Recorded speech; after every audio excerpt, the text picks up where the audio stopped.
আমরা গতকালকে যেখানে ছিলাম একটু রিভিউ করি, হ্যাঁ। তো আমরা জালাল নামক এক ভদ্রলোকের গল্প দিয়ে শুরু করছিলাম।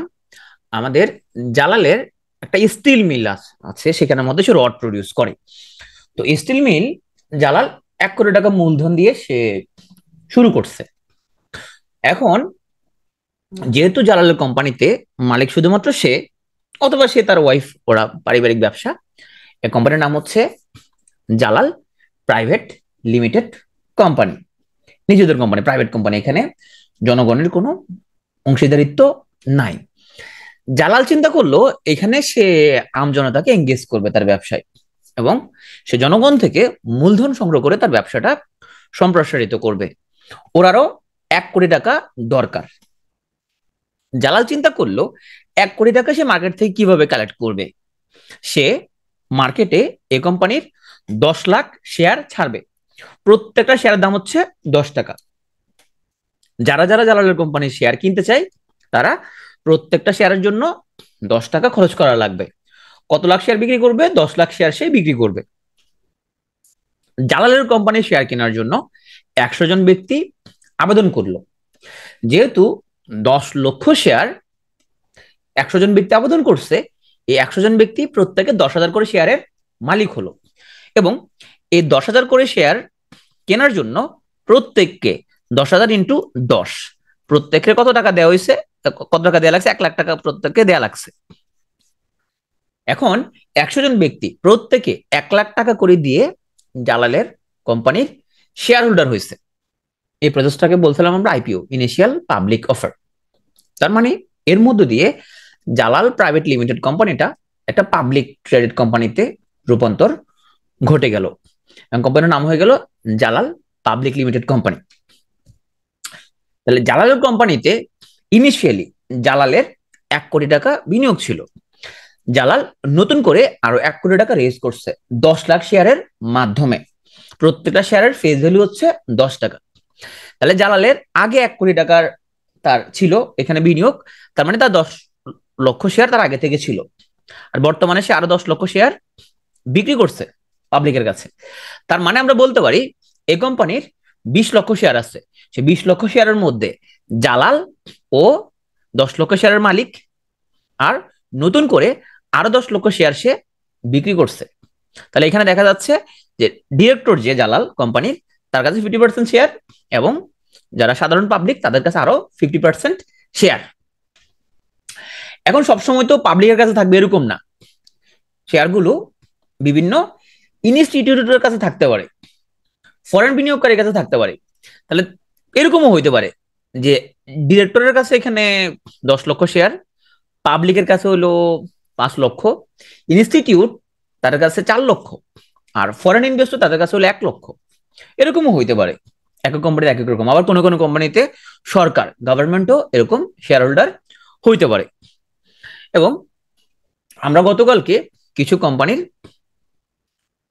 তাদের ডিরেক্টর হোল্ডিং কেমন, ইনস্টিটিউট হোল্ডিং কেমন, ফরেন হোল্ডিং কেমন, এটা বের করা দেখাচ্ছিলাম। এখানে আমরা অনেক ওয়েবসাইট দেখাচ্ছিলাম, স্টক নাও, লঙ্কা বিডি, হ্যাঁ, যে কোনো একটা থেকে দেখলেই হয়। এবং আমরা এটাও বলছিলাম যে একটা ভালো কোম্পানিতে কিন্তু ডিরেক্টর হোল্ডিং বেশি থাকে, ইনস্টিটিউটের হোল্ডিং থাকে, ফরেন হোল্ডিং থাকে তার, হ্যাঁ। পাবলিক হোল্ডিং কম্পারেটিভলি এখানে অনেক কম থাকে। কারণ ভালো কোম্পানি তো ডিরেক্টর জানে তার কোম্পানি ভালো, সে তো তার কোম্পানির হোল্ডিং সে নিজের কাছে রাখার ট্রাই করবে। এখন জালালের কোম্পানির শেয়ার যারা কিনলো, প্রত্যেকে 100 জন ব্যক্তি প্রত্যেকে 10,000 করে শেয়ার পাইছে, 10 টাকা করে ওরা কিনছে। এখন ওরা চাইলে তাদের এই অংশীদারিত্ব, তাদের শেয়ারগুলো তারা আরেকজনের কাছে বিক্রি করতে পারবে। তারা কিনছে 10 টাকা, এখন 10 টাকা দিয়ে কিনে যে 10,000 শেয়ার কিনছে সে তো তার 1,000 শেয়ার বিক্রি করে দিচ্ছে একজনের কাছে 11 টাকা করে। ও আবার একজনের কাছে 12 টাকায় বিক্রি করে দিচ্ছে। আবার তার প্রাইস কমেও যেতে পারে। এটা 10 টাকা করে কিনলো, দেখলো যে ওরা 10 টাকা করে বিক্রি করতে পারতেছে না, কারণ কোম্পানি ভালো পারফর্ম করতে পারতেছে না। পরে দেখা গেল একজনের 9 টাকা করে তার সবগুলো শেয়ার বিক্রি করে সে বের হয়ে গেছে, এরকমও হইতে পারে। এখন এই যে ট্রেড হওয়া একটা শেয়ার, প্রথমে কোম্পানিটা লিস্টিং হলো, আইপিওতে শেয়ার বন্টন হয়ে গেল। যখন থেকে এই শেয়ারগুলো কেনা বেচা করা শুরু হইলো, তখন আমরা বলতে পারবো এই কোম্পানিটা এখন সেকেন্ডারি মার্কেটে চলে গেছে। তার মানে এটা নিজেদের মধ্যে, অন্য ব্যক্তিদের মধ্যে কি হইতে পারে, এটা এখন কেনা বেচা হইতে পারে। এখন কেনা বেচা করতে করতে এটার দাম 10 টাকা থেকে 12 টাকা, 13 টাকা, 14 টাকা, 8 টাকা, 9 টাকা, হ্যাঁ, এরকম করতে করতে কি হয়ে গেল, 1 বছর পরে ধরলাম আমরা হাইপোথেটিক্যালি যে কোম্পানিটা শেয়ার দাম 20 টাকায় চলে আসছে।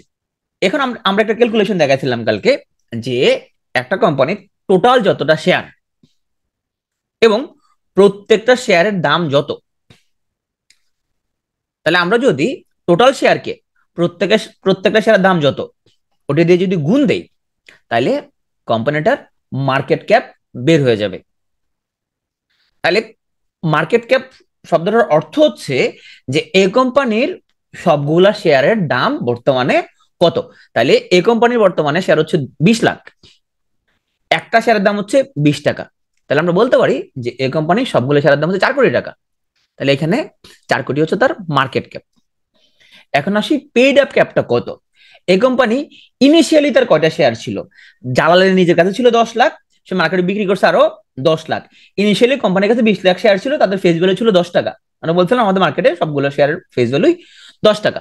তাহলে জালালের কোম্পানির তার ইনিশিয়ালি যে 20 লাখ শেয়ার, সেগুলোর ইনিশিয়াল প্রাইস ছিল 10 টাকা, যেটা ফেস ভ্যালু তার, ওইটাই হচ্ছে তার পেইড আপ ক্যাপিটাল। তাহলে আমরা পেড আপ ক্যাপ বের করা আমরা শিখেছিলাম কিভাবে, যতগুলো শেয়ার ওটাকে আমরা যদি ফেস ভ্যালু 10 টাকা দিয়ে যদি গুণ দেই, তাহলে তার পেড আপ ক্যাপটা বের হয়ে যাবে। আরেকটা জিনিস আমরা বলছিলাম যে অথরাইজড ক্যাপিটাল।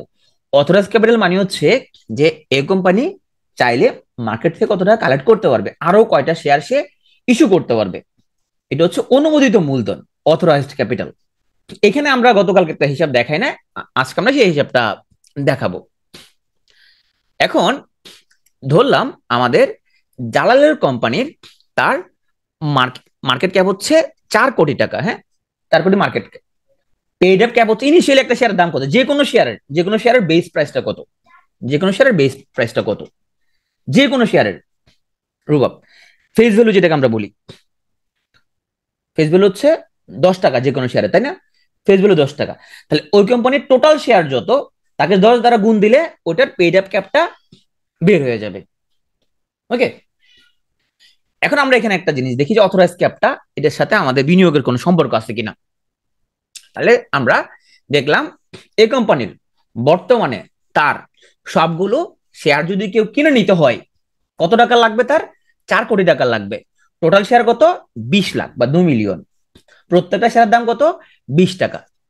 তাহলে কেউ যদি সবগুলো শেয়ার কিনে নিতে হয়, তাহলে তার 4 কোটি টাকা লাগবে। তার বর্তমানে টোটাল দামটা কত সবগুলো শেয়ারের। এবার কোম্পানি একটা ব্যাপার চিন্তা করলো, যে কোম্পানির বর্তমানে যাদের কাছে একটা শেয়ার আছে, তাকে আরো অতিরিক্ত একটা শেয়ার বোনাস দিবে। আরেকবার বলি, যার কাছে একটা শেয়ার আছে তাকে অতিরিক্ত একটা শেয়ার বোনাস দিবে। তার মানে যার কাছে 100টা শেয়ার আছে, তাকে কয়টা শেয়ার বোনাস দিবে, আরো 100টা শেয়ার বোনাস দিবে। যতগুলো শেয়ার ঠিক ততগুলো বোনাস হিসেবে কোম্পানি দিবে আরেকজনকে। তাহলে সেক্ষেত্রে কোম্পানির টোটাল শেয়ারের পরিমাণটা কত হবে। কোম্পানি চিন্তা করলো যে তাদের টোটাল শেয়ার হচ্ছে 20 লাখ। এখন সে চিন্তা করলো যাদের কাছে একটা শেয়ার, তাকে আর একটা শেয়ার বোনাস দিবে। তাহলে এরকম যার কাছে একটা শেয়ার, তাকে যদি অতিরিক্ত একটা শেয়ার বোনাস দেয়, তাইলে বর্তমানে মার্কেটে কোম্পানির শেয়ারের পরিমাণ কত হয়ে যাবে, 40 লাখ শেয়ার হয়ে যাবে। যার কাছে 100টা ছিল, তার কাছে 200টা হয়ে যাবে। তাহলে শেয়ারের দাম হয়ে যাবে, শেয়ার কয়টা হবে, 40 লাখ হয়ে যাবে, তাই না, 40 লাখ হয়ে যাবে শেয়ার। এখন শেয়ার পরিমাণ বাড়ছে, কিন্তু কোম্পানির সম্পদ কি বাড়ছে, কোম্পানি আগে যেটা ছিল সেটা রয়ে গেছে। শেয়ারের পরিমাণটা বাড়ায় দেওয়ার কারণে কোম্পানির সম্পদ কি বাড়ছে, নাকি যে কোম্পানি সে কোম্পানি রয়ে গেছে, সেই কোম্পানি রয়ে গেছে, আগের কোম্পানিটা তো রয়ে গেছে, তা শেয়ারের পরিমাণটা বাড়াইছে। তাইলে এই কোম্পানির মার্কেট ক্যাপ যদি 4 কোটি হয়ে থাকে আগের দিন, পরের দিন যখন সে 100% বোনাস শেয়ার দিছে, তো শেয়ারের পরিমাণ বের হয়ে গেছে কত, 40 লাখ। কোম্পানি তো আর কোনো কিছু বাড়ে নাই। তাইলে পরদিন কোম্পানির শেয়ারের দাম কেমন হইতে পারে, পরদিন কোম্পানির শেয়ারের দাম কত হইতে পারে, হাফ হয়ে যাওয়ার কথা পরদিন, তাই না। পরদিন কোম্পানির শেয়ারের দাম 10 টাকা বা 11 টাকা এরকম একটা অ্যামাউন্ট হয়ে যাওয়ার কথা, একদম এক্স্যাক্টলি 10 টাকা হবে এরকম না, সেটা 10.5 টাকা হইতে পারে, 11 টাকা হইতে পারে, কিন্তু এটা শিওর কোম্পানির শেয়ারের দাম অবশ্যই কমে যাবে। কেন কমে গেল, কারণ কোম্পানির শেয়ারের পরিমাণটা বেড়ে গেছে, বেড়ে যাওয়ার কারণে যদি এরকম যদি বোনাস শেয়ার দেয় তাহলে কি হয়ে যায়, বোনাস শেয়ার দিলে এরপরে ওটার প্রাইসটা অটোমেটিক অ্যাডজাস্ট হয়ে যায়। এটুকু কি বুঝতে পারছি? এখন আমরা আসি যে কোনো কোম্পানি এই কাজটা যদি করে, ও ব্যবসা বাণিজ্য করছে, ও প্রফিট টফিট করছে, কিন্তু সে প্রফিটের নগদ টাকা না দিয়ে, সে প্রফিটের নগদ টাকা না দিয়ে সে শুধু বোনাস শেয়ার দিল, প্রফিটের নগদ টাকা না দিয়ে যদি শুধু বোনাস শেয়ার দেয়, এটা আমাদের জন্য ভালো না খারাপ? নগদ টাকা আমাদের দিচ্ছে না, শুধুমাত্র বোনাস শেয়ার দিচ্ছে আমাদেরকে, এটা ভালো না খারাপ? এটা হচ্ছে কোম্পানি যদি ভালো হয়, কোম্পানি যদি ভালো হয় সেক্ষেত্রে আমরা কিছু বোনাস শেয়ার আমরা মেনে নিতে পারি, কিন্তু আমরা তো এত বোনাস শেয়ার চাচ্ছি না, আমরা চাচ্ছি নগদ, আমাদেরকে ক্যাশ টাকা দিতে হবে আমাদেরকে। একে যদি বোনাস শেয়ার যদি দেয় তাইলে সেটা হচ্ছে, সেটা একটা লিমিটেড পরিমাণ দিতে পারে সে আমাদের বোনাস শেয়ার, আমরা আশা করতে পারি সেটা ঠিক আবার করে ফেলবে। তাহলে আমরা এমন কোন কোম্পানিতে যদি ঢুকি যে কোম্পানিতে তার অথরাইজ ক্যাপ বাড়ানোর অনেক সুযোগ আছে, যে কোম্পানিতে চাইলে শেয়ারের পরিমাণটা বাড়া নিতে পারে, ওই কোম্পানির তুলনায় যেই কোম্পানিতে শেয়ারের পরিমাণটা বাড়ানোর সুযোগ নাই, সেই কোম্পানি আমাদের জন্য ভালো। গতকাল একজন বলছিল যে ক্রিপ্টো নিয়ে মাঝে মধ্যে কথা বলতে। আচ্ছা, ক্রিপ্টো না, পৃথিবীর যে কোনো শেয়ার, বিটকয়েন এত ভ্যালুয়েবল কেন? এটা একটা, অনেকগুলো কারণ আছে, তবে একটা নাম্বার ওয়ান কারণটা কি, বিটকয়েন এত ভ্যালুয়েবল কেন? কারণ বিটকয়েন সাপ্লাই হচ্ছে লিমিটেড, কেউ চাইলেও বিটকয়েন 21 মিলিয়নের বেশি বাড়াইতে পারবে না। এখন 21 মিলিয়নের মধ্যে অলরেডি কয়েক মিলিয়ন কিন্তু ধ্বংস হয়ে গেছে, কয়েক মিলিয়নের পাসওয়ার্ড নাই, নষ্ট হয়ে গেছে, এটার উদ্ধার করা যাবে না এটা, তাই না? তা বিটকয়েন হচ্ছে এর বেশি কখনো মার্কেটে সাপ্লাই আসা সম্ভব না, পৃথিবীতে আসবে না এর বেশি, এই জন্য বিটকয়েন ভ্যালুয়েবল। তাইলে আমরা হচ্ছে যে কোম্পানিগুলো চাইলে তার অথরাইজ ক্যাপ আরো অনেক বাড়াইতে পারবে, বোনাস শেয়ার আরো অনেক ইস্যু করতে পারবে, সেটা অতিরিক্ত ইস্যু করার সম্ভাবনা আছে, সেই ধরনের কোম্পানির তুলনায় তার বোনাস শেয়ার বেশি দেওয়ার সুযোগ নাই, সেটা আমাদের জন্য ভালো হবে। আমরা দেখি স্কোয়ার ফার্মা বোনাস শেয়ার চাইলে আর কত দিতে পারবে, আমরা দেখি তো, বা অতীতে ওরা বোনাস শেয়ার দিছে কিনা। আমরা একটু দেখি যে আমাদের কিছু কোম্পানি একটু দেখি অতীতে তারা বোনাস শেয়ার ইস্যু করছে কিনা। আচ্ছা, আমি সবার লঙ্কাটা দেখাই, কারণ লঙ্কা যেহেতু এখানে সব ইন্ডিকেটর সবকিছু ফ্রিতে দেখা যায়। আচ্ছা, আমি এখানের মধ্যে ধরলাম স্কোয়ার, দেখি তো ওরা কি অবস্থা।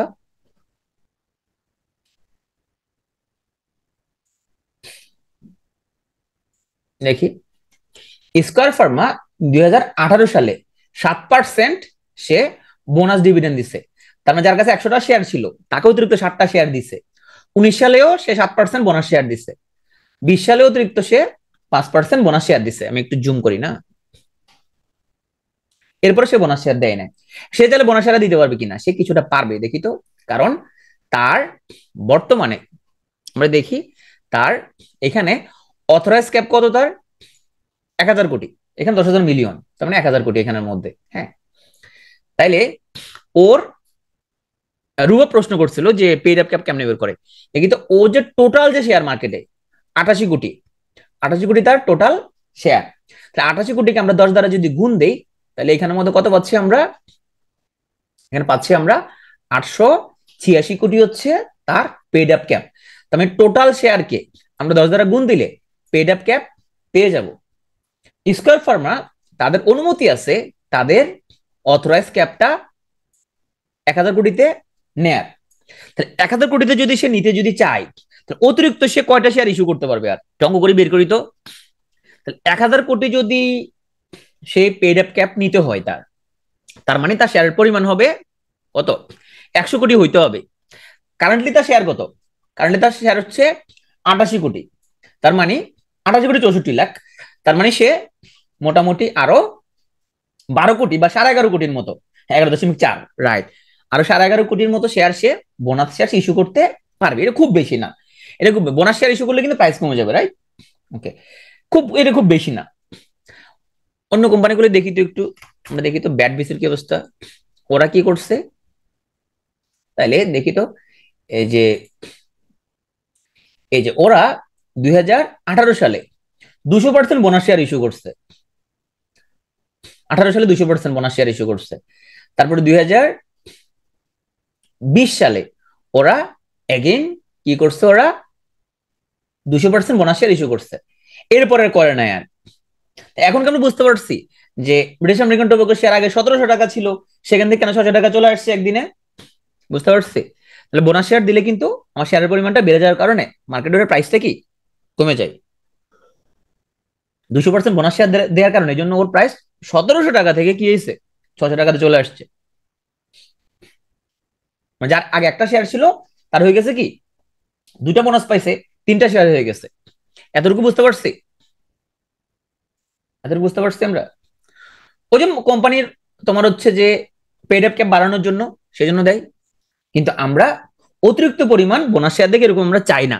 আমরা কাকে চাই, আমরা তার পেড আপ ক্যাপ বাড়াইতে চাই কাকে, যে কোম্পানিটা ওই টাকাটা ইউটিলাইজ করতে পারবে। একটা ভুয়া কোম্পানি, একটা ভুয়া কোম্পানি যদি পেড আপ ক্যাপ বাড়ায়, আমরা ওইটা আমরা নিতে চাইবো না। হ্যাঁ, অনেক ভুয়া কোম্পানি তারা কি করতে চায়, শুধু শেয়ারের পরিমাণটা বাড়াতে চায়, তারা তারা নগদ টাকা না দিয়া। কারণ যে ভুয়া কোম্পানি ও তো ও শেয়ারের পরিমাণ বাড়ালে তো আমাদের লস, ও কি করবো বাড়াইয়া, ওতে আপনি ভুয়া, রাইট। ভুয়া কোম্পানি কেমন চিনতে, সেগুলো আমরা আলোচনা করবো আস্তে আস্তে। ভুয়া কোম্পানি কিভাবে চিনতে হয়। তাহলে মার্কেট ক্যাপ জানা দরকার কেন, আমি কয়েকটা আর একটা কথা বলছিলাম, সেটা হচ্ছে যে মার্কেটে এই যে একটা রেকিটের একটা শেয়ারের দাম 4500 টাকা, আর স্কোয়ারের একটা শেয়ারের দাম হচ্ছে যে 230 টাকা। কেন আমরা এখন বুঝতে পারছি রেকিটের শেয়ারের দাম কেন এত বেশি, 4500 টাকা কেন। পেডআপকে বাড়াইয়া ওখান থেকে সে ব্যবসা বাড়াতে পারবে না, সে ও টাকাটা তো ব্যবসা বাড়াবে সে। আমরা কেন বুঝতে পারছি যে কেন একটা শেয়ারের দাম 4500 টাকা, কেন একটা শেয়ারের দাম হচ্ছে 10 টাকা বা 12 টাকা। অনেকগুলো ফ্যাক্টরের উপর ডিপেন্ড করে, অনেকগুলো ফ্যাক্টরের উপরে ডিপেন্ড করে। তার মধ্যে একটা গুরুত্বপূর্ণ ফ্যাক্টর হচ্ছে তার মার্কেট, তার হচ্ছে যে পেড আপ ক্যাপ কত, মানে তার শেয়ারের পরিমাণটা কত। একটু দেখে আসি আমরা, তাহলে আমরা দেখে আসি এখানের মধ্যে। আমরা দেখি তো, এই যে ম্যারিকো, তার একটা শেয়ারের দাম হচ্ছে 2450 টাকা। তার টোটাল শেয়ার আসলে কয়টা আছে, মানে পাবলিকের জন্য কয়টা আছে তার, একটু দেখে কমেন্ট করি। সবাই ফোনে নিজেরটা নিজে ব্রাউজ করি। পাবলিক কেনার মতো শেয়ার কয়টা আছে তার, মাত্র কত লাখ, কত লাখ, মাত্র মাত্র 6 লাখ, মাত্র 6 লাখ শেয়ার আছে পাবলিক কেনার মতো। দেখি তো রেকিট কেমন, রেকিট কয়টা শেয়ার আছে পাবলিক কেনার মতো, কয়টা শেয়ার আছে রেকিট পাবলিক কেনার মতো, কয়টা আছে পাবলিক কেনার জন্য, কত আছে দেখা যাচ্ছে, মাত্র 2 লাখ। আমরা দেখি তো যে হচ্ছে যে সালমান এফ রহমানের আইএফআইসি ব্যাংক, দেখি তো কয়টা শেয়ার আছে কেনার মতো পাবলিক, কয়টা আছে কেনার মতো পাবলিকে, কয়টা আছে, 75 কোটি, তাই না? 75 কোটি মানে অনেক শেয়ার তাদের। এখন মার্কেটে আমরা যতগুলো ব্যাংকের শেয়ার দেখি, প্রত্যেকটা ব্যাংকের কিন্তু এরকম কেনার মতো অনেক শেয়ার। হ্যাঁ, এই জন্য আমরা দেখবো যে ব্যাংকের শেয়ারের প্রাইস এই জন্য হচ্ছে কম। তাহলে এখানের মধ্যে শেয়ারের প্রাইস ডিপেন্ড করে অনেকগুলো ফ্যাক্টরের উপরে, তার মধ্যে একটা ফ্যাক্টর হচ্ছে তার কতটা শেয়ার আছে তার। তাহলে যে কোম্পানির শেয়ারের পরিমাণটা খুবই কম, তার প্রাইস খুব স্বাভাবিকভাবে প্রাইসটা অনেক বেশি হবে। এটা কি বুঝতে পারছি? এখন মনের মধ্যে কোশ্চেন আসছে না আমাদের, যে ওইটা মানে অনেক বেশি ভালো কোম্পানি। আমরা মনে করতে পারি যে রেকিট মনে অনেক বেশি ভালো কোম্পানি, এই জন্য মনে হয় 4500 টাকা। আসলে হচ্ছে তার কি শেয়ারের পরিমাণ অনেক কম। খারাপ কোম্পানির শেয়ারের দাম অনেক বেশি হইতে পারে। হুম, খারাপ কোম্পানির শেয়ার বেশি হইতে পারে। আচ্ছা, আমি একটা দেখি তো, একটা খারাপ কোম্পানি বের করি তো আমরা, দেখি তো আমরা। তাহলে এখানে আমরা অনেক প্রশ্ন কিন্তু আমরা আনসার পেয়ে যাচ্ছি। দেখি তো এই কোম্পানির নাম কি, শ্যামপুর সুগার মিলস লিমিটেড। ওরা চিনির কল, তবে ওদের কোনো ফ্যাক্টরি ম্যাক্টরি বর্তমানে নাই, এটা সরকারি একটা চিনির কল। ওদের কোনো ফ্যাক্টরি ম্যাক্টরি কোনো কিছুই মানে এগুলা চালু নাই, এগুলা কোনো কিছুই। ওর ইপিএস কত, প্রতি শেয়ারের বিপরীতে ইপিএস কত? ওর তো কোনো আয় নাই, বরং প্রতি শেয়ারের এগেনস্টে ওর লোন কত, ওই 42 টাকা কি আছে, ঋণ আছে। ওর এই ন্যাব আজকে আমরা পড়াবো, নেট অ্যাসেট ভ্যালু, এটা আজকে আমরা পড়াবো। ওর ন্যাব কত দেখি তো এখানের মধ্যে, ওর ন্যাব কত, ওর ন্যাব কত এখানে। তবে একটু ফোন থেকে আমরা অ্যাপ থেকে দেখে বলি ওর ন্যাব কত। শ্যাম্পুর সুগারের কত, ন্যাপটা কত, -1242। মানে কি, প্রতি শেয়ারের এগেনস্টে তার লোন আছে 1242 টাকা। তার মানে এই কোম্পানির একটা শেয়ার কেনা মানে এই কোম্পানির একটা শেয়ার কেনা মানে কি, 1242 টাকা। আমরা ন্যাব আজকে বুঝাবো নেট অ্যাসেট ভ্যালু, সম্পদের পরিমাণ আজকে আমরা বুঝাবো। হ্যাঁ, তার মানে ওর একটা শেয়ার কেনা মানে 1242 টাকার ঋণের বোঝা কাঁধে নেয়া, ঠিক কিনা? ও তো আর রোজগার নাই, কখনো ছিল না। ওর আর রোজগার তো নাই, কখনো ছিল না ওর। ও অল টাইম লসে, কখনো ছিল না। ওর ফ্যাক্টরি নাই, ওর ফ্যাক্টরিতে উৎপাদনই হয় না। ওর 1242 টাকা করে ঋণ, 10 টাকা শেয়ারে। 10 টাকা শেয়ারে কিনেছে ঋণ কত? 1242 টাকা। তাহলে এই কোম্পানির শেয়ারের দাম কত দেখি তো এখানের মধ্যে? 137 টাকা। এখন এই কোম্পানির শেয়ারের আরো অনেক ছিল। হ্যাঁ, এই কোম্পানির শেয়ারের ভ্যালু কিন্তু আমরা দেখি ইভেন 280 টাকাও কিন্তু উঠছিল শেয়ারের দাম। তাইলে এখানে বিষয়টা আমাদের কাছে অদ্ভুত লাগলেও, এখন এই কোম্পানি যার কোনো ন্যাব নাই, যার এখানে কোনো উৎপাদন নাই, যার ইনকাম নাই, কখনোই ছিল না, তাহলে পরে সে কোম্পানির শেয়ারের দাম কেন এখানের মধ্যে কই গেল, সরি, সে কোম্পানির শেয়ারের দাম কেন 137 টাকা? বা এটার দাম হচ্ছে যে আরো বাড়তে পারে। হ্যাঁ, অনেকে কিনেও। তাহলে কেন, কি রহস্য আছে এটার মধ্যে? হুম? ওরা কিছুই করে না, ওরা ওরা কিছুই করে না ওরা। তাহলে কেন? কারণ ওদের ফ্রি শেয়ারের পরিমাণ, ওদের টোটাল শেয়ারের পরিমাণ কত? ওদের টোটাল শেয়ার হচ্ছে মাত্র 50 লাখ, টোটাল শেয়ার 50 লাখ। যেখানে ডিরেক্টরদের কাছে কোনো শেয়ার নাই, সরকারের কাছে 51% শেয়ার আছে, ইনস্টিটিউট গুলো 6% শেয়ার কিনছে, পাবলিকের কাছে 42%। টোটাল পাবলিকের কাছে শেয়ার কত? 21 লাখ শেয়ার আছে পাবলিকের কাছে টোটাল। তার মানে আমরা এখানে একটা জিনিস বুঝলাম যে কোন কোম্পানি, সে তার ব্যবসা না থাকতে পারে, তার সে লসে থাকতে পারে, কিন্তু এরপরও তার শেয়ারের একটা ভ্যালু থাকা পসিবল, শেয়ার মার্কেটে কেনা বেচা পসিবল। কেন? কারণ ওর শেয়ারটা কি, ওর শেয়ারটা স্কারসিটি আছে, শেয়ারটা কম পরিমাণ। এখন যে কিনে রাখছে, ও যদি না বিক্রি করে, যে কিনে রাখছে ও যদি না বিক্রি করে, তাহলে কি হবে? মার্কেটে ও শেয়ারটার একটা ডিমান্ড ক্রিয়েট হবে। এভাবে এদের প্রাইস গুলো কিন্তু আপ ডাউন করতে পারে। এরকম শেয়ার কিনে কেন লোকজন? হ্যাঁ, কিনা। নতুনটা কিনবে কিনা? নেভার। মার্কেটে 5 বছর যদি না থাকে, এই ধরনের কোনো শেয়ার কখনোই কেনা যাবে না। অন্তত 5 বছর মার্কেটে থাকতে হবে। এর আগে এই ধরনের শেয়ার কি, এগুলোর দিকে কখনো অ্যানালাইসিস করা যাবে না। যারা একটু সিনিয়র হয়ে গেছে, মুরব্বী হয়ে গেছে, ওরা হয়তো এই ধরনের ট্রেড করতে, কারণ ওরা জানে যে ট্রেড এক্সিকিউট কিভাবে করতে হয়। আবার এরকম হইতে পারে যে 30 বছর মার্কেটে, কিন্তু জানে না আসলে কোন শেয়ারের দাম কেন বাড়ে, কখন বাড়ে, মার্কেট কিভাবে ম্যানিপুলেটেড হয়, জিনিসগুলো জানেন না। তাহলে তারা এই ধরনের জিনিসপত্র কখনো ঢুকবেও না। এরপর আমরা গতকালকে আমরা যেখানে শেষে যেটাতে শেষ করছিলাম, সেটা হচ্ছে 1 বছর শেষে জালালের কোম্পানি 40 লাখ টাকা প্রফিট করছে। এখন জালালের কোম্পানির মোট শেয়ার ছিল 20 লাখ, সে প্রফিট করছে 40 লাখ। আমরা বের করছিলাম তার যে টোটাল যে ইনকাম, এটাকে আমরা টোটাল শেয়ার দ্বারা ভাগ করছি। তাহলে আমরা টোটাল আর্নিং কে যদি টোটাল শেয়ার দ্বারা ভাগ করি, আমরা পেয়ে যাচ্ছি আর্নিং পার শেয়ার। তাহলে জালালের কোম্পানির আয় হচ্ছে 40 টাকা, শেয়ার ছিল 20 লাখ, তাহলে শেয়ার প্রতি তার আয় কত হইলো? শেয়ার প্রতি তার আয় হচ্ছে 2 টাকা। এটা ছিল আমাদের গতকালকে ক্লাস, এখানে শেষ হয়েছিল। এবং আমরা আহ, কিছু হোমওয়ার্ক দিয়েছিলাম, বলছিলাম যে 2024 সালে হাইয়েস্ট ইপিএস এরকম কয়েকটা কোম্পানি বের করতে। এখন আমরা যারা কালকে সেশনটা মনোযোগ দিয়ে করছি, একটু আমরা কমেন্টে কি লিখতে পারবো যে খুব ভালো ইপিএস এরকম কয়েকটা কোম্পানির নাম? যারা কালকে মনোযোগ দিয়ে সেশনটা আমরা করছি, আমরা এরকম কয়েকটা কোম্পানির নাম কি লিখতে পারবো যাদের ইপিএস অনেক ভালো? কি বলছো? রেকিট, ম্যারিকো, আর গ্রামীণ ফোন, স্কয়ার ফার্মা, আর Grameen phone, Square Pharma, Berger, okay Berger BBL, আর Beximco Pharma, not Beximco, BX Pharma, BX Pharma, okay, BRAC bank, okay, আর ব্রিটিশ আমেরিকান টোবাকো, আর একমি বলছে একজন, একমি, ওকে, সিটি ব্যাংক বলছে একজন, ওকে, বসুন্ধরা পেপার না, অত বেশি না, ইউনিলিভার, ওকে, তারপর হচ্ছে যে সাবমেরিন কেবল, ওকে, ইবনে সিনা, রাইট, ইবনে সিনা, ইবনে সিনা, হ্যাঁ, সাবমেরিন কেবল আছে। ইসলাম ব্যাংক না, ইসলাম ব্যাংক অত আয় নাই। অলিম্পিক, হ্যাঁ, অলিম্পিক, অলিম্পিক আছে। রেনাটা আছে, ওকে, রেনাটা আছে। ওকে, তার মানে আমরা মোটামুটি সবাই টুকটাক দেখা চেষ্টা করছি। ফ্রেশ না, ফ্রেশ তো নাই।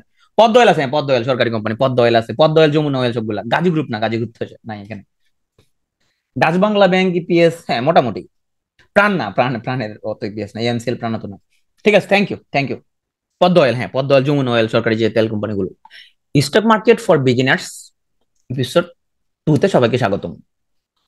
আমরা গতকাল বলছিলাম যে আমরা কোনো স্টক কিনবো কিনা এটা শুধুমাত্র একটা ফ্যাক্টরের উপর ডিপেন্ড করে না, অনেকগুলো ফ্যাক্টর জড়িত এখানের মধ্যে। আমরা সেই ফ্যাক্টরগুলো যদি চিনতে পারি তাহলে আমরা নিজেরাই ডিসাইড করতে পারবো যে আমরা কোন কোন শেয়ার কিনবো এবং কত বছরের জন্য কিনবো, আমরা এটা আমরা নিজেরা বের করতে পারবো। আজকের সেশনে আমরা এরকম কয়েকটা ফ্যাক্টর ছাড়াও আমরা আজকেই শিখবো মিউচুয়াল ফান্ড কি জিনিস। তো গতকালকে আমরা যেখানে শেষ করছিলাম সেটা হচ্ছে জালালের কোম্পানির আর্নিং পার শেয়ার কত টাকা ছিল, ইপিএস কত টাকা ছিল। গতকালের ক্লাস যেখানে শেষ হয়েছিল আমাদের 2 টাকা ছিল, তাই না? 2 টাকা ছিল। এখন সেই 2 টাকা থেকে জালালের কোম্পানি ঘোষণা দিল যে সে 1 টাকা শেয়ার হোল্ডারদেরকে নগদ দিয়ে দিবে। এখন শেয়ার হোল্ডার সে বের করবে কিভাবে? সে বলল যে চলতি 2024 সালের একটা ডেট বলল যে অক্টোবর মাসের 22 তারিখে যাদের কাছে শেয়ারটা থাকবে তাদেরকে আমি প্রফিটটা দিব।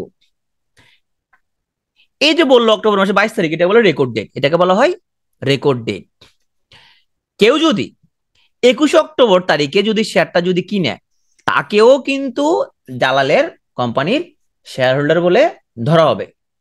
তার মানে 22 তারিখে যদি কারো, হইতে পারে সে একদিন আগে কিনছে, এরকম হইতে পারে একদিন আগে কিনছে, হইতে পারে একদিন আগে কিনলেও 22 তারিখে যার অ্যাকাউন্টে জালালের একটা শেয়ার থাকবে তাকে সে 1 টাকা ক্যাশ তার অ্যাকাউন্টে দিয়ে দিবে জালাল। তাহলে দেখি তো আমরা প্রত্যেকটা শেয়ারের ফেস ভ্যালু, সব হিসাব নিকাশ কিসের উপর হয়? 10 টাকার উপর হবে হিসাব নিকাশ। ফেস ভ্যালু 10 টাকা, প্রত্যেকটা শেয়ারের ফেস ভ্যালু 10 টাকা, এটার উপরে সব হিসাব নিকাশ আমরা এখন করব। জালাল লভ্যাংশ দিল কত টাকা? 1 টাকা। তাহলে ফেস ভ্যালুর কত পার্সেন্ট দিল লভ্যাংশ? জালাল ফেস ভ্যালুর কত পার্সেন্ট দিল লভ্যাংশ? 10%। তাহলে জালাল ঘোষণা দিবে যে অক্টোবর মাসের 22 তারিখে আপনাদের যাদের কাছে আমার কোম্পানির শেয়ারটা আছে আপনাদেরকে আমি 10% লভ্যাংশ দিব। 10 টাকা ফেস ভ্যালুর প্রতি শেয়ারে এই যে 1 টাকা লভ্যাংশ দিল। হ্যাঁ 23 তারিখ বিক্রি করে দিতে পারে, কোনো সমস্যা নাই, 23 তারিখ বিক্রি করে দিতে পারে কেউ, ওই 22 তারিখে হোল্ড করা লাগবে শুধুমাত্র। তাহলে জালাল ঘোষণা দিবে আপনাদেরকে আমি 10% ডিভিডেন্ড দিব। এখন আসি আমরা পার্সেন্ট গুলো থেকে ডিভিডেন্ডের পরিমাণটা বের করতে পারি কিনা একটু দেখে আসি। আমরা যে কোম্পানিগুলো নিয়ে কথা বলতেছিলাম একটু দেখে আসি যে তারা এর আগের বছর কত টাকা ডিভিডেন্ড দিছে। আমরা ধরলাম রেকিটে যাই। রেকিট গত বছর 2023 সালে 550% ক্যাশ ডিভিডেন্ড দিছে। তার মানে কত টাকা দিছে? প্রতি শেয়ারের এগেইনস্টে কত টাকা সে প্রফিট দিছে? 550% মানে কত, কত টাকা? 55 টাকা। রাইট, 550% মানে 10 টাকার 550%, তার মানে সে 55 টাকা দিছে। আমি নিজে যখন স্টক মার্কেট বুঝতাম না তখন আমি যখন তাকাইতাম, কিরে 550% মানে 4,920 টাকা দিয়ে একটা কিনলে 550% মানে তো, ও মাই গড, ওরে তো 25,000 টাকা দিবে। কি কয়, মানে বুঝতাম না জিনিসগুলো প্রথম প্রথম যখন এগুলা হিসাব নিকাশ যখন বুঝতাম না। ওকে, আমরা দেখি তো এখানের মধ্যে আমাদের স্কয়ার ফার্মা কত দিছে গত বছর 2023 সালে, কত টাকা দিছে স্কয়ার ফার্মা? 105%, তার মানে কয় টাকা, কয় টাকা দিল? 10.5 টাকা দিছে। কত টাকা দিছে? 10.5 টাকা দিল। গ্রামীণ ফোন এই কয়েকদিন আগে একটা ওরা 6 মাস, ওরা 6 মাস পর পর প্রফিট দেয়। জাস্ট ওরা হচ্ছে যে, আচ্ছা এখানে অবশ্য ওরা, আমরা এখানে ইন্টারিমটা দেখি একটু, আমরা বরং লঙ্কার ওয়েবসাইটে যাই একটু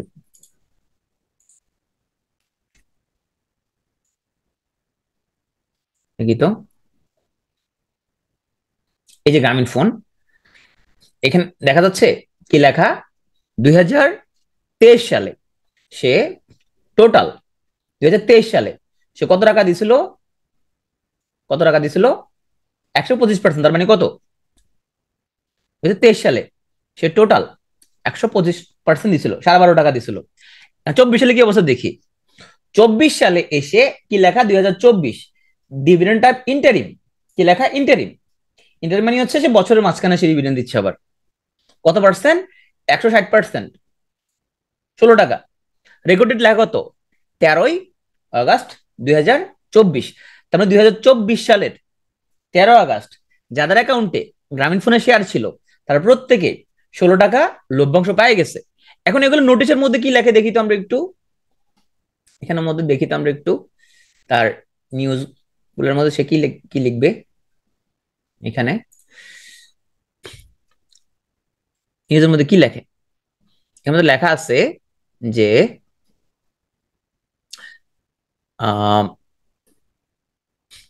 the board of directors of the company has declared interim cash dividend for the year 2024 at the rate of 160% of the paid up cap of the company, which represent 98% of the profit.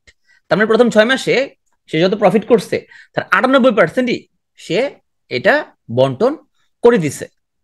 ওকে, তাহলে প্রথম 6 মাসে সে যত profit করছে, প্রথম 6 মাসে কত করছিল profit? প্রথম 6 মাসের প্রফিট ছিল তার 16 টাকা 29 পয়সা প্রফিট হয়েছে, সেখানে 16 টাকা সে দিয়ে দিচ্ছে। পরের 6 মাসে সে আবার একটা প্রফিট দিবে।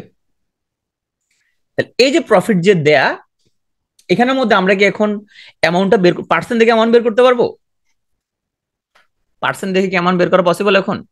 ওকে, তাহলে জালালের কোম্পানি সে যে নোটিশ দিবে সেখানে কি লিখবে, কত পার্সেন্ট ডিভিডেন্ড ঘোষণা করবে সে? 1 টাকা যদি দিতে হয় কত পার্সেন্ট লিখবে সে? নোটিশের মধ্যে কি লিখবে? যে লিখবে board of directors declared 10% cash dividend for the year কত 2023 বা 24। ওকে, এখন জালালের কোম্পানি 10% ঘোষণা করলো, ঠিক আছে, তার মানে হচ্ছে যে 1 টাকা পাইলো। হ্যাঁ, একজনে সে হচ্ছে যে অক্টোবর মাসের 21 তারিখে শেয়ারটা কিনছে, সেদিন প্রাইসটা ছিল 20 টাকা। এখন যে 20 টাকা কিনছে সেও কিন্তু ডিভিডেন্ড 1 টাকা পাবে, যে 12 টাকায় কিনছে তারও ডিভিডেন্ড কিন্তু 1 টাকাই হবে, যে শেয়ারটা 15 টাকায় কিনছে তার ডিভিডেন্ডও কিন্তু 1 টাকা। কারণ ডিভিডেন্ড দেওয়া হয় তার ফেস ভ্যালুর উপর ভিত্তি করে, তার প্রতি শেয়ারে দেওয়া হচ্ছে। এখন এই যে আমরা দেখলাম যে আমরা যদি আবার গ্রামীণ ফোনে যদি ফিরে যাই, তাহলে গ্রামীণ ফোন আমরা যদি দেখি এখানের মধ্যে আমরা এই 6 মাসের জন্য এখানে সে 16 টাকা দিচ্ছে। এখন যদি দেখি আমরা যে অগাস্টের 13 তারিখ ছিল তার এখানে রেকর্ড ডেট, তাহলে অগাস্টের 13 তারিখে তার প্রাইস ছিল অ্যারাউন্ড 370-এর কাছাকাছি।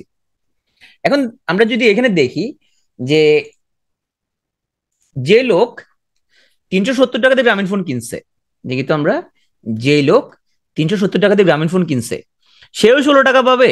আমি গ্রামীণ ফোন কিনছি 240 টাকা করে অ্যাভারেজ, আমি 16 টাকা পাবো প্রতি শেয়ারে। তাহলে প্রফিট কার বেশি হবে? যে ওই দিন কিনছে, যে মানে ঠিক রেকর্ডের আগের দিন কিনছে 370 টাকা দিয়ে, সেও 16 টাকা পাবে প্রতি শেয়ারে। আর যে 240 টাকা দিয়ে কিনছে সেও কিন্তু 16 টাকায় পাচ্ছে 6 মাসে। তার মানে যে কম প্রাইসে কিনতে পারছে ওর ইলটা বেশি হবে। আচ্ছা, আমি যদি ধরি গ্রামীণ ফোন 2024 সালে 32 টাকা প্রফিট দিবে, তাহলে টোটাল 32 টাকা, তাহলে আমি 240 টাকা কিনে 32 টাকা পাইলাম, তাহলে কত পার্সেন্ট পাইছি আমি? যদি 32 টাকা যদি পাই, আমার কিনা প্রাইস 240 টাকা, ধরলাম এই বছর শেষে টোটাল 32 টাকা বা 33-34 টাকার মধ্যে পাওয়া যাবে এই বছর ফর শিওর। তাহলে আমার কত পার্সেন্ট হলো প্রফিট? না না, আমার কত পার্সেন্ট হলো?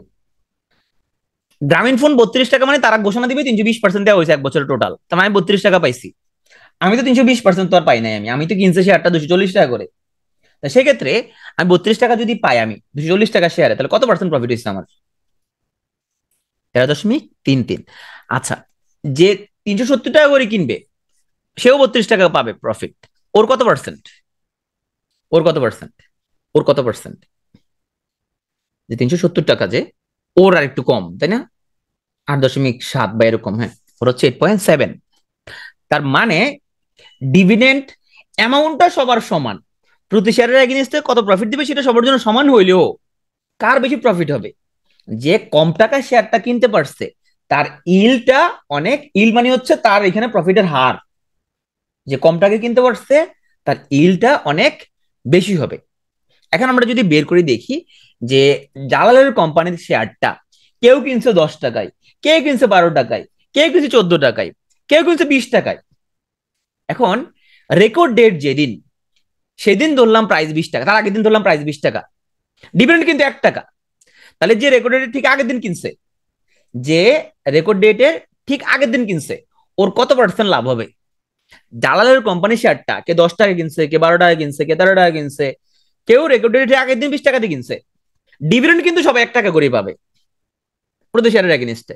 তাহলে যে রেকর্ড ডেটের ঠিক আগের দিন কিনলো, যে রেকর্ড ডেটের ঠিক আগের দিন কিনলো, ওর কত পার্সেন্ট প্রফিট হয়েছে? কত পার্সেন্ট হয়েছে ওর? ওর প্রফিট হয়েছে 5%। কত পার্সেন্ট? 5%।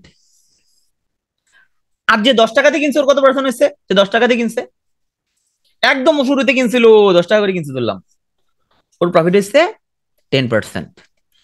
যে 15 টাকা দিয়ে কিনছে, ওর প্রফিট হচ্ছে যে 0.75%, তাই না?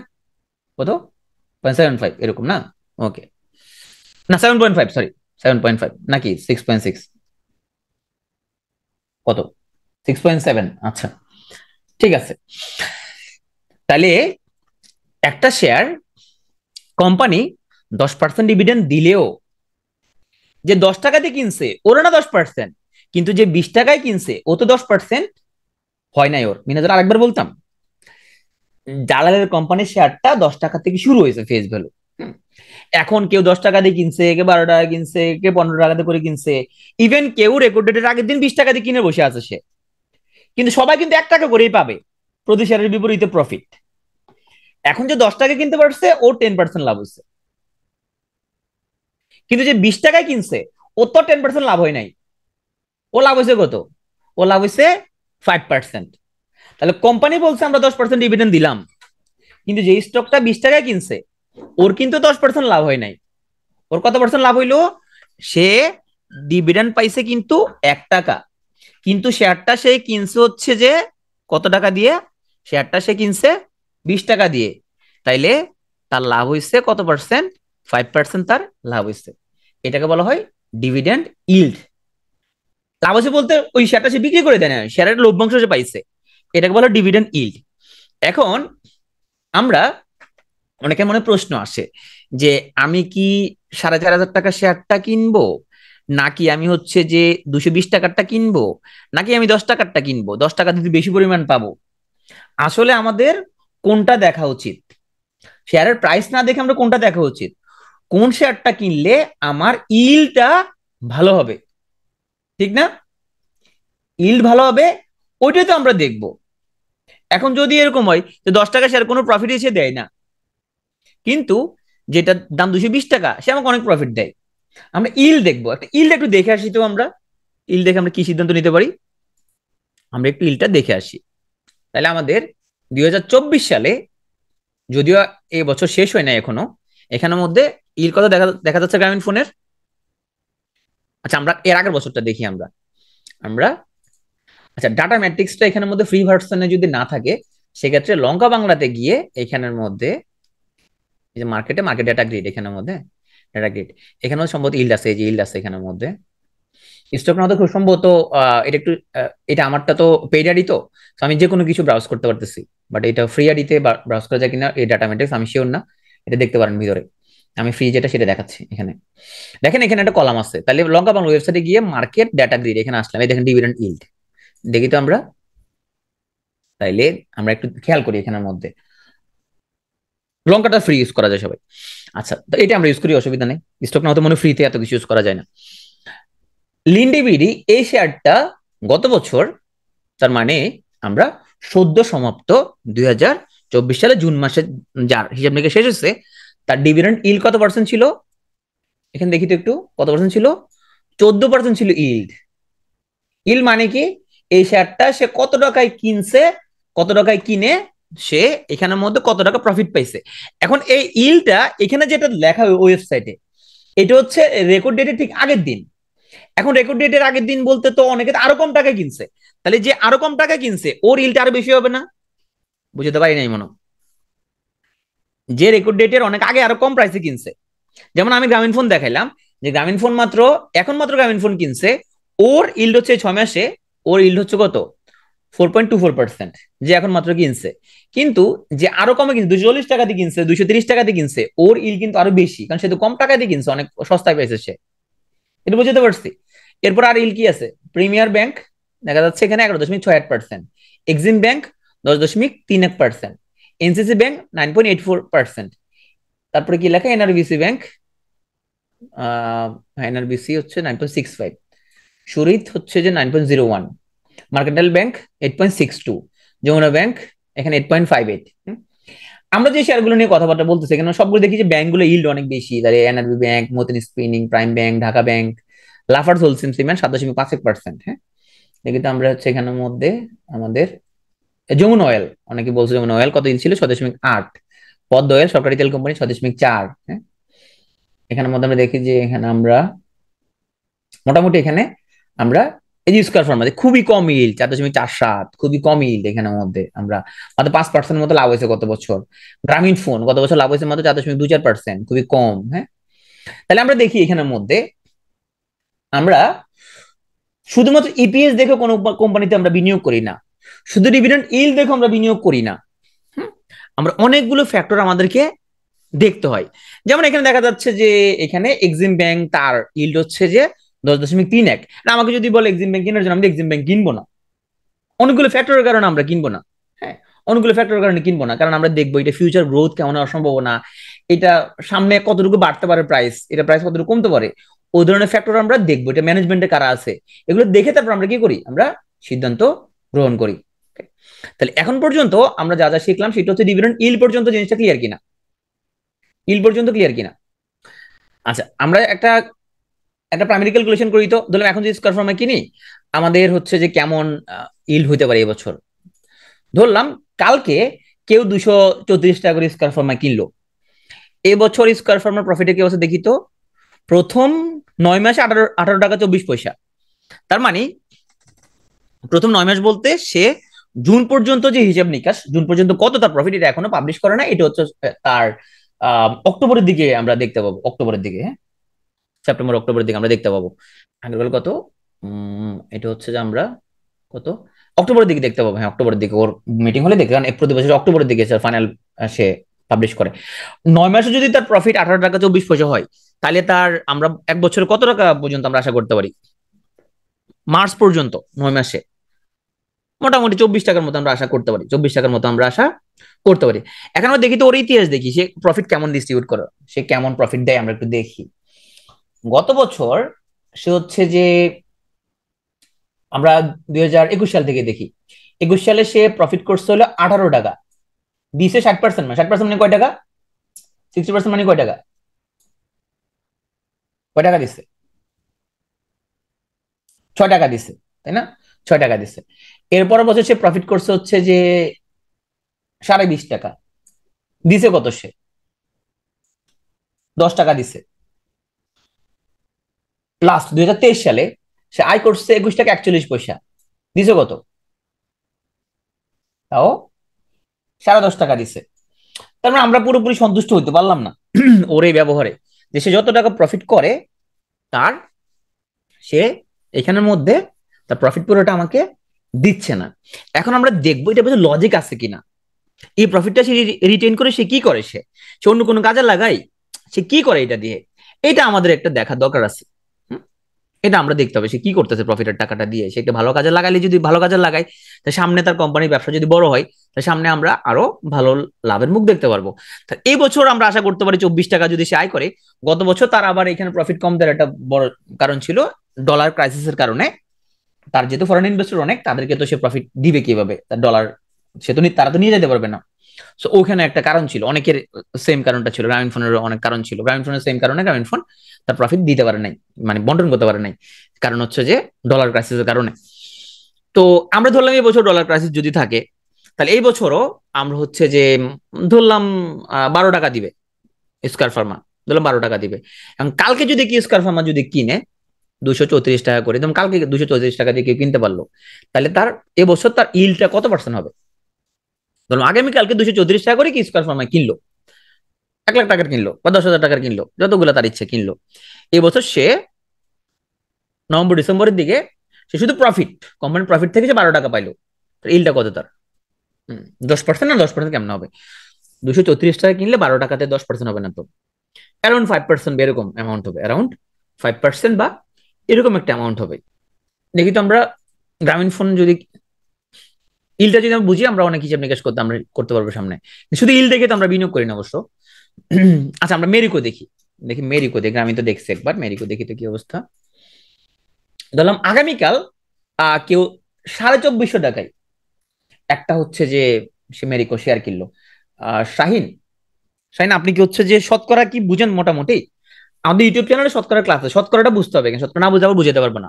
শতকরাটা বুঝতে হবে, হ্যাঁ, শতকরাটা বুঝতে হবে। মানে এখানে আমরা বুঝেছি যে কালকে যদি কিস ফার্মা যদি কিনে 234 টাকা করে যদি কিনলো সে, ধরলাম কিনে সে বিক্রি করলো না, রেখে দিল সে, তাইলে আগামী নভেম্বর ডিসেম্বর মাসে সে কোম্পানির গত বছরের লভ্যাংশ থেকে যদি 12 টাকা যদি প্রফিট যদি পায়, 234 টাকা শেয়ারে যদি 12 টাকা প্রফিট পায়, তাহলে কত পার্সেন্ট হয় এটা? ওকে 12 টাকা দিল প্রফিট, এবার বুঝতে পারছেন? 5 পয়েন্ট সামথিং, তাই না? এবার ক্লিয়ার কিনা? ওকে, এবার আপনি এটা বের করেন যে ধরলাম আগামীকাল কেউ 2450 টাকা দিয়ে, কালকে আমরা জানি না এর প্রাইস কত হবে, আমি ধরে নিলাম 2450, আর 2400 টাকা ধরলাম, 2400 রাউন্ড ফিগার ধরি, তাহলে আগামীকালকে এটা 2400 টাকা কে কিনতে পারলো, রাউন্ড ফিগার হিসাব করি। 2400 টাকা কেনার কারণে দেখি ম্যারিকো কোম্পানি ওর কি অবস্থা, অতীত ইতিহাস কি বলে তার, অতীত ইতিহাস বলে তার, অতীত ইতিহাস বলে তার, ও সে অলরেডি একটা ইন্টারিম একটা ডিভিডেন্ড অলরেডি সে ঘোষণা করে দিচ্ছে। সে কিন্তু অলরেডি একটা ঘোষণা করে দিচ্ছে, দেখি তো। সে কিন্তু 2024 সালে 200% ডিভিডেন্ড দিচ্ছে। 200% মানে কয় টাকা এখানের মধ্যে? 200% মানে কয় টাকা? মাত্র মাত্র 20 টাকা। তার ইতিহাসে সবচেয়ে কম ডিভিডেন্ড দিচ্ছে সে 24 সালে। কেন? কারণ হচ্ছে তার ডলার ক্রাইসিসের কারণে সে কি করতে পারে নাই, যেহেতু এটা ইন্ডিয়ান কোম্পানি, তো তারা তাদের লভ্যাংশ টাকা নিয়ে যাবে কি, এখন ডলার তো নাই, তাহলে ওই জন্য ওরা দিতে পারেনি। দেখি তো এখন সে কি করছে ওই টাকাটা দিয়ে, সে নতুন ফ্যাক্টরি বিনিয়োগ করছে, ফ্যাক্টরি বড় করার চেষ্টা করছে, লাভের টাকা দিয়ে সে কিছু একটা করার চেষ্টা করছে। মানে প্যারাশুট নারকেল তেলের যে কোম্পানি, কি লেখা রেকর্ড ডেট এখানের মধ্যে? 25 অগাস্ট 2024। 25 অগাস্ট 2024 কয় টাকা দিচ্ছে ডিভিডেন্ড এখানের মধ্যে? 1000%, মানে কয় টাকা? মানে কয় টাকা? 100 টাকা। 100 টাকা সে দিয়ে দিচ্ছে। আচ্ছা, এখন কেউ যদি কালকে যদি শেয়ারটা যদি কিনে এবং মোটামুটি 24 আগস্ট পর্যন্ত যদি ধরলাম 24 আগস্ট পর্যন্ত যে অ্যাভারেজ 2400 টাকা করে কেউ যদি শেয়ারটা যদি কিনতে পারে, 2400 টাকা করে কেউ কিনলো, 25 আগস্টে যার অ্যাকাউন্টে এই শেয়ারটা থাকবে সে কত টাকা প্রফিট পাবে? এটা কিন্তু শেয়ার বিক্রি না, এটা শেয়ারটা তার হোল্ডিং এ থাকার কারণে তাকে কোম্পানির লভ্যাংশ থেকে দিবে 4.16%। আচ্ছা, বছর শেষে ধরলাম যে সে আরো 80 টাকা দিল, আরো 80 টাকা দিছে, তাহলে এই বছর যে 2400 টাকা দিয়ে শেয়ারটা কিনছে ওর কত পার্সেন্ট প্রফিট এসছে? বললাম বছর শেষে সে আরো 80 টাকা দিয়ে দিচ্ছে, 180 টাকা দিল সে, 7.5% প্রফিট হলো, তাই না?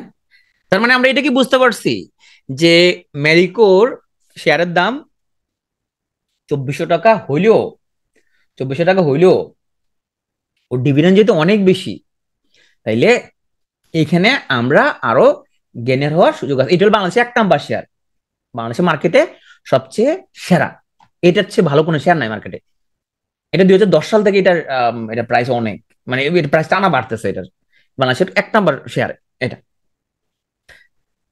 এটা এই জন্য বুঝে দিলাম, মানে কি প্যানিক হয়ে যাবে, 2450 টাকা দিয়ে আমি একটা কিনবো, 2450 টাকা দিয়ে কিনে আমি বছরে কত টাকা প্রফিট পাইতে পারি?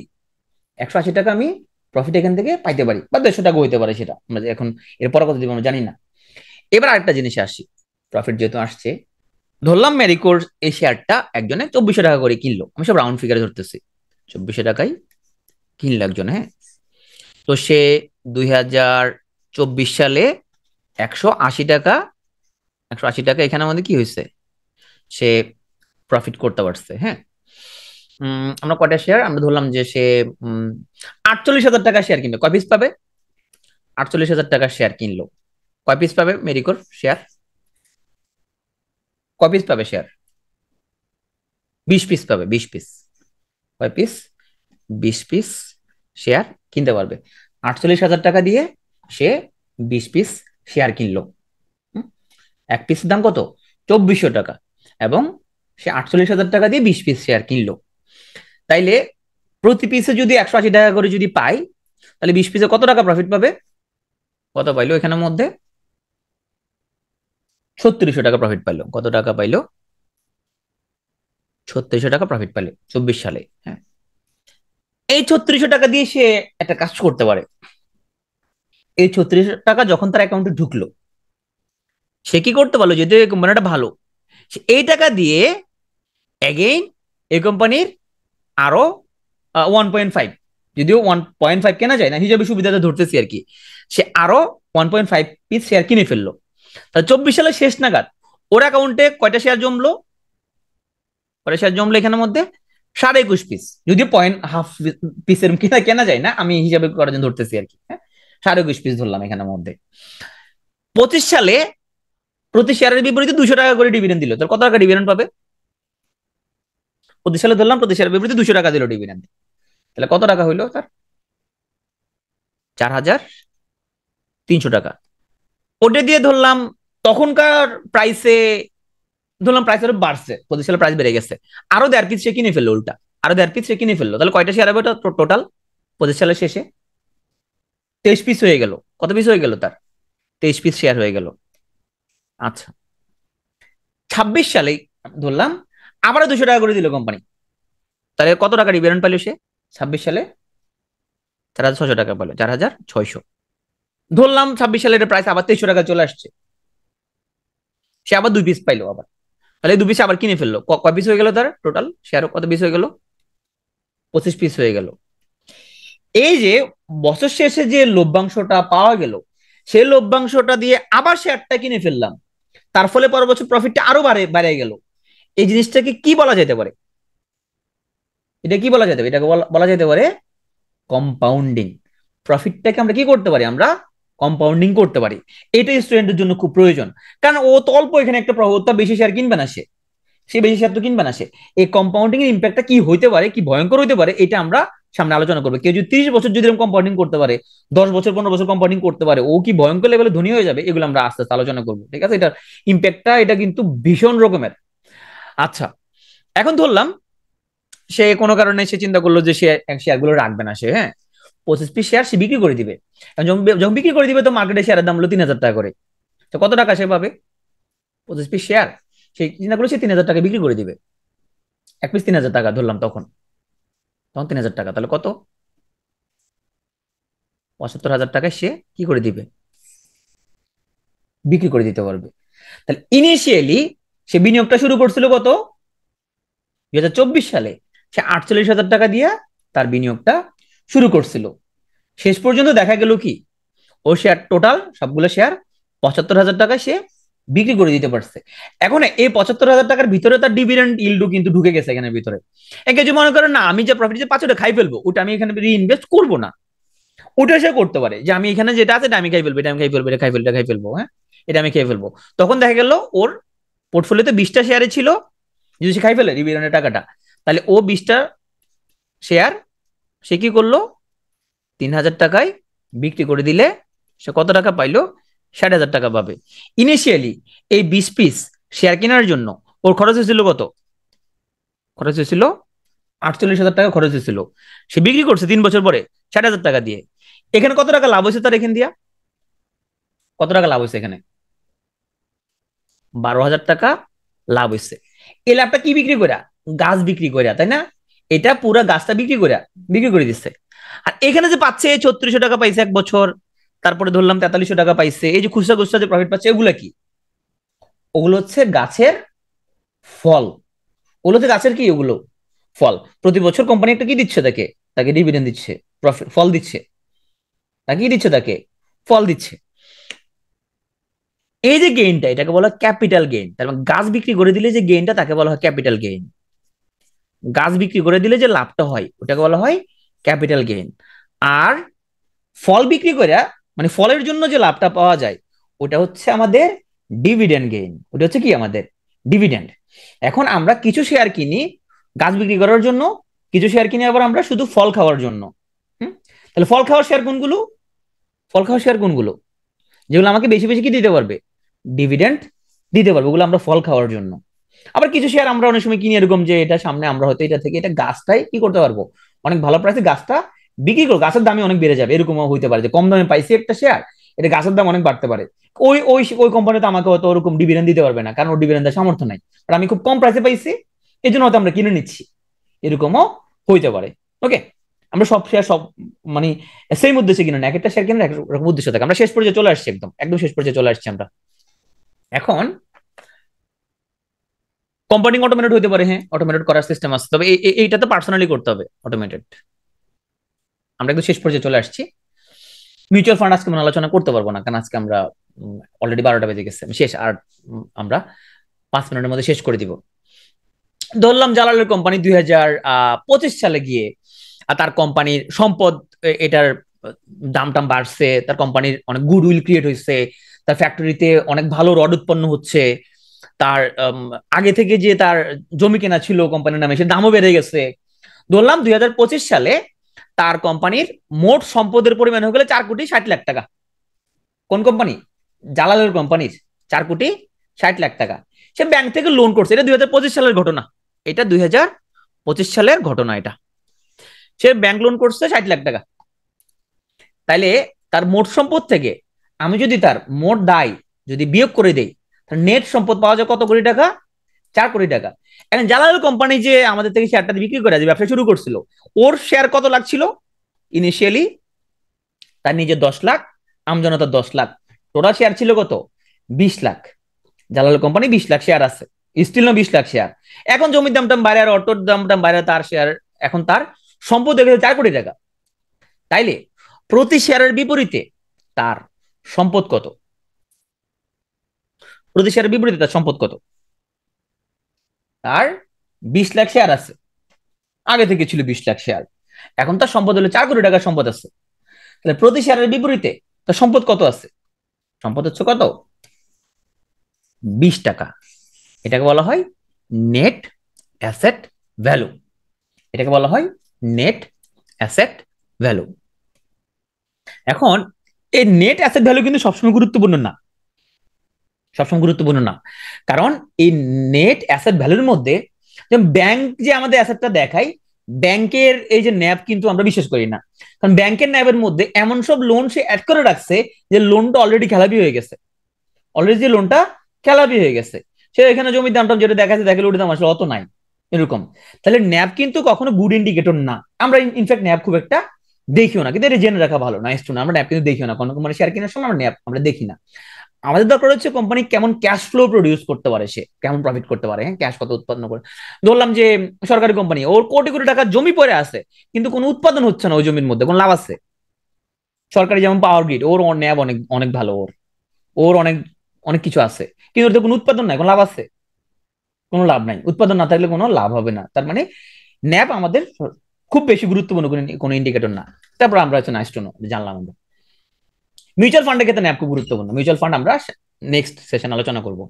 এখন আজকে আমাদের শেষ যে হিসাবটা এটা আমরা একটু করি। জালাল ভাইয়ের কোম্পানির শেয়ারের দাম কত? 20 টাকা।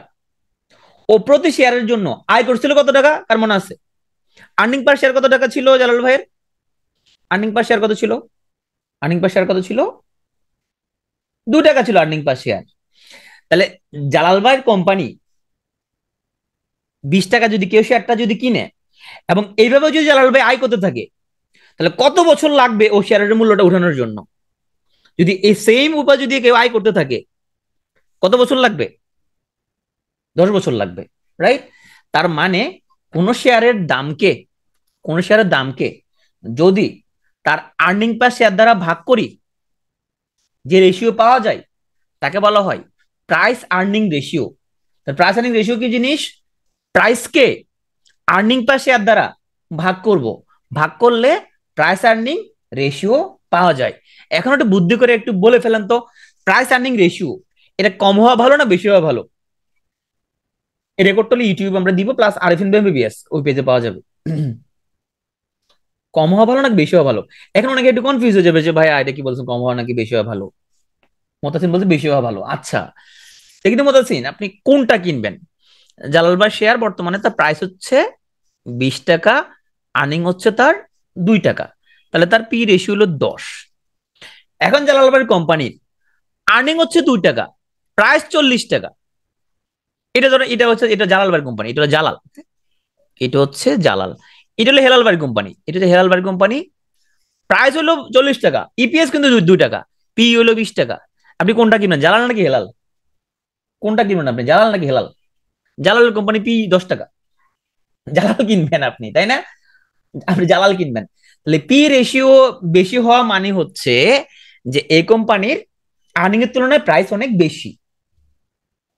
তাহলে আমরা পি রেশিও কম চাইবো। এখন শুধু পি রেশিও দিয়ে তো আমরা আসলে শেয়ার কিনি না, কারণ এমন অনেক কোম্পানি আছে ব্যাংকগুলো পি রেশিও সবসময় কম, বাট আমরা সবসময় ব্যাংক আমরা কিনি না। সবসময় ব্যাংক আমরা কিনি, শুধু একটা ফ্যাক্টর দিয়ে কখনো হবে না, শুধু ইপিএস দিয়ে হবে না, শুধু ডিভিডেন্ড দিয়ে হবে না, শুধু পি দিয়ে হবে না, কি কি দিয়ে হবে এগুলো আস্তে আস্তে আস্তে আস্তে আমরা আমরা আলোচনা করবো। আমরা তো সবগুলো ফ্যাক্টর আমরা কি করব, কনসিডার করতে হবে, সবকিছু দেখতে হবে। ধরুন আপনি বিয়ে করতে গেলেন এক জায়গায়, এখন আপনি কি কি কি দেখবেন, শুধু মেয়ে সুন্দর থাকলে হবে? শুধু শুধু মেয়ে অনেক সুন্দর, ফকফকা ফর্সা অনেক, শুধু এটা দেখলে হবে? ওর আচার ব্যবহার দেখতে হবে, পড়াশোনা করছে কিনা, হ্যাঁ।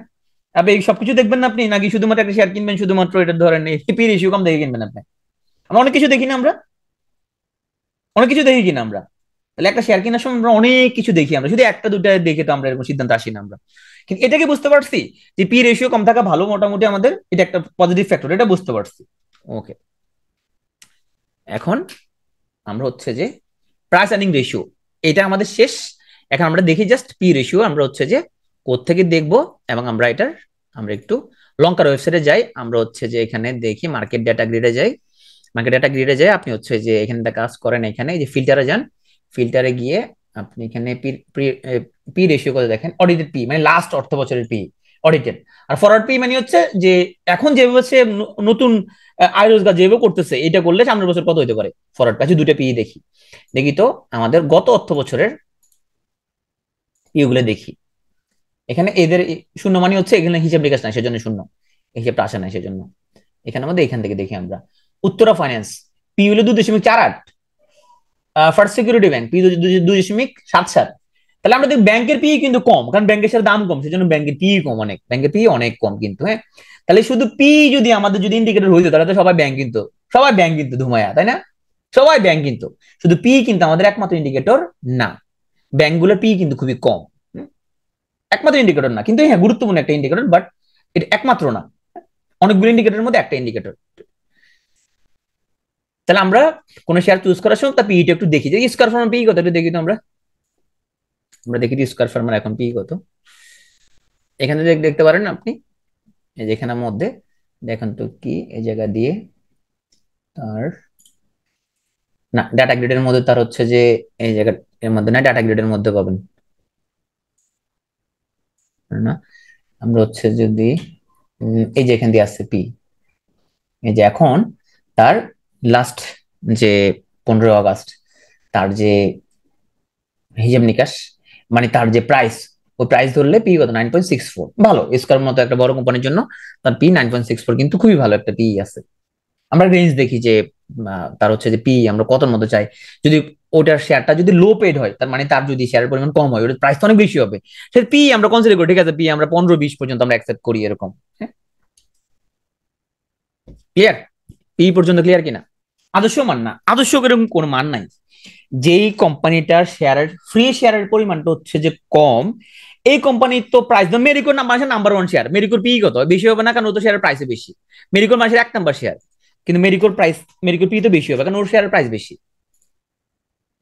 মেরিকোর পি কত, 10.65, অনেক কম, এটা কিন্তু অনেক কম। 10.65 তার জন্য অনেক কম তার। কিন্তু অডিটেড পি যেটা আমাদের হচ্ছে যে এই বছরের জন্য অডিটেড পি কত, 15.96, হ্যাঁ। এটা ইন্টারিম, এটা 9 ওর জন্য বেশ কম, ওর জন্য এরপরও ওর পি আরো বেশি হলে আমরা অ্যাকসেপ্ট করতাম। দেখি তো রেকিটের পি কেমন। রেকিট ওর এখানে অডিটের হচ্ছে 28.59। তো এখন রেকিটের একটা, ও রেকিট তো এখানে ওর ফ্রি শেয়ারের পরিমাণটা কম, ওর প্রাইস তো অনেক বেশি, তাহলে ওর পি বেশি হওয়াটা খুব স্বাভাবিক। আর যেগুলো লো পেড, যেগুলো ব্যাংকের তো হচ্ছে যে ব্যাংকের মার্কেট ক্যাপ, সরি ব্যাংকের পেড আপ ক্যাপ বেশি, ও শেয়ারের পরিমাণটা বেশি, এই জন্য ব্যাংকের শেয়ারের পরিমাণটা প্রাইসটা কম, প্রাইসটা কম হওয়ার কারণে ওর পিটা কম ব্যাংকের। এটা মনে একটু কম বুঝছি আমরা, তাই না? এটা একটু কম বুঝছি মনে। ব্যাংকের বেশিরভাগ শেয়ার কত, 10 টাকা 20 15 টাকা 20 টাকা এরকম, তাই না? যে তার শেয়ার পরিমাণ অনেক। ব্যাংকের আমরা দেখবে বেশিরভাগ দেখবো 10 টাকা 12 টাকা 15 টাকা 20 টাকা 30 টাকা 35 টাকা এরকম। হ্যাঁ, তাহলে খুব স্বাভাবিক না যে ব্যাংকের জন্য ব্যাংকের পি কম হওয়াটা খুবই স্বাভাবিক, রাইট? কিন্তু যেগুলোর হচ্ছে যে ফ্রি শেয়ারের পরিমাণ কম, যেগুলোর প্রাইস হচ্ছে যে 200 300 400 1000 2000, ওদের পি একটু বেশি হওয়াটা স্বাভাবিক। শুধু পি দেখে আমরা কখনো বিনিয়োগ করি না, শুধু পি দেখে আমরা কখনো বিনিয়োগ করি না। বিনিয়োগের জন্য আমরা অনেক কিছু দেখি, তার মধ্যে একটা হচ্ছে পি, একটা জাস্ট পি। কখনো আমরা শুধু পি দেখে বিনিয়োগ করি না। তো ঠিক আছে, তাহলে এতক্ষণ আপনারা মনোযোগ দিয়ে হচ্ছে যে অডিটেড মানি হচ্ছে যেটা অর্থ বছর আমাদের কি হয়েছে, শেষ হয়েছে, হিসাব নিকেশ দিয়ে ফেলছে, এটা হচ্ছে, এটা হচ্ছে আমাদের অডিটেড। আর ফরওয়ার্ড পি, এটা হচ্ছে যে এখনো কোম্পানি চূড়ান্ত কোনো হিসাব পাবলিশ করে নাই, কিন্তু কারেন্টলি ওর যত প্রাইস, কারেন্টলি ওর যে প্রাইস আছে ওইটাকে চিন্তা করে তার পি কত। এবং ইপিএস তো ফাইনালাইজ হবে না, ইপিএস ফাইনালাইজ হওয়ার জন্য কি লাগবে, টাইম লাগবে না? বছরটা শেষ হইতে হবে না? ফাইনাল ইপিএস তো এখনো আসে নাই। তাহলে যখন আমরা অডিটেড পি মানে কত বছরের টাকা, ফাইনাল হিসাব নিকাশ সব শেষ, সেটা হয়ে গেছে এটা। কিন্তু যেটা ফরওয়ার্ড পি, যেটা ওটা হিসাব করার জন্য আমার তো এখনো আমার হাতে চূড়ান্ত ইপিএস নাই। তাহলে আমরা একটা কি করতে পারি, ওটা আমরা ওই যে Q1 যদি থাকে 4 দ্বারা গুণ করি, আমরা পুরোটা বের করি, তাই না? ওইটা হিসাব করে আমরা ফরওয়ার্ড পি পাই। ক্লিয়ার?